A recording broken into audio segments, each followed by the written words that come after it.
están desarrollando. Ahora, ¿quién me podría pues informar cuántos grupos están dentro de formación, de esta alianza? ¿Cuántos grupos hay dentro de todo esto?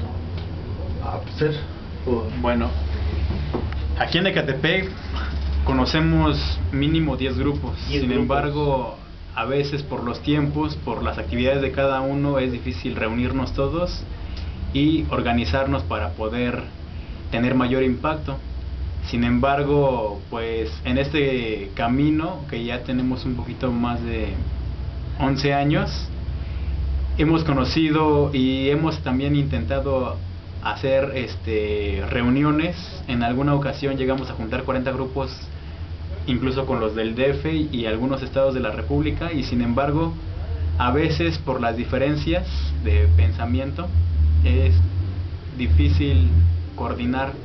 Sin embargo, ahora estamos en esa apertura y trabajando con los que realmente tienen una convicción, porque a veces también hay solamente un gusto pasajero y pues no tiene mayor impacto. Entonces los que tenemos una convicción seguimos trabajando y sabemos que con el tiempo pues va a llegar más gente, y que principalmente estos grupos que estamos manteniendo es para los niños, ¿no? Porque los niños son los que ahora ya no se creen cualquier cuento, ya cuestionan, ya investigan, y esa es la principal pauta para poder hacer una mayor fuerza, porque sabemos que si a veces por diferencias de pensamiento, tal vez político, religioso o de otra índole, nos dividimos, pues la parte de la danza nos une, ¿no? Aunque cada uno tenga su forma de pensar y creer, la danza es lo que nos hace a todos semejantes y nos da a entender que cada movimiento y cada paso es diferente, pero tiene una secuencia y tiene una forma de integrar ese conocimiento. Entonces de esta manera estamos pues trabajando, y sobre la marcha se va a ir integrando cada vez más grupos. A ver, en el caso muy particular tuyo de la danza, ¿es lo mismo, y perdón por la pregunta, es lo mismo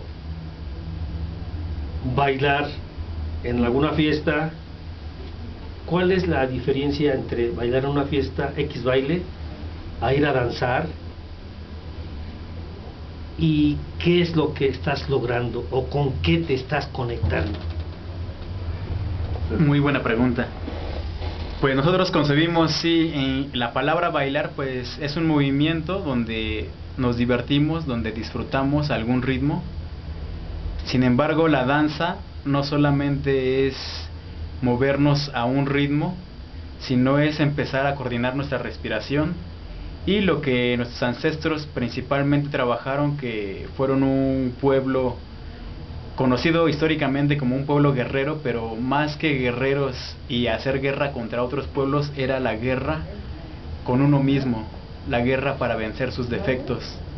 Entonces hay dos requisitos que se requiere para que sea una danza y tenga un efecto incluso a nivel físico, mental y emocional.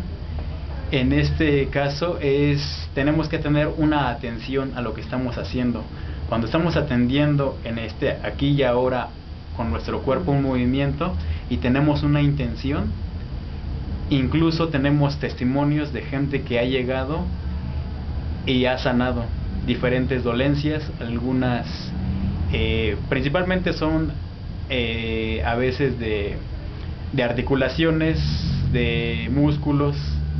Sin embargo, la danza, cuando se mezcla la atención y la intención, tiene un efecto muy profundo en la psique humana. Entonces no nada más es moverme y estar alegre como lo hacemos en un baile común y corriente. La danza nos integra con el cosmos. Cuando reconocemos que solamente somos una parte del todo, habremos trascendido el ego, que es lo que siempre nos complica la vida, ¿no? Y lo que nos divide. Entonces la danza nos hace ser parte del todo y nos hace ser partícipes de ese movimiento respetando las formas de vida, las más pequeñas, desde plantas, animales, el ser humano y el movimiento de los planetas. Entonces la danza no nada más es ese movimiento, sino que hay un centro que es representado por el fuego y que a nivel cósmico puede ser representado por el sol. Cada uno de los integrantes que danza alrededor es un planeta. Entonces de esa manera a los niños se les enseñaba el movimiento de la mecánica celeste, de la geometría cósmica. De esa manera nuestros ancestros, y bueno, los que estamos en estos tiempos continuando este conocimiento, sabemos que como es arriba es abajo, ¿no? Como una ley hermética.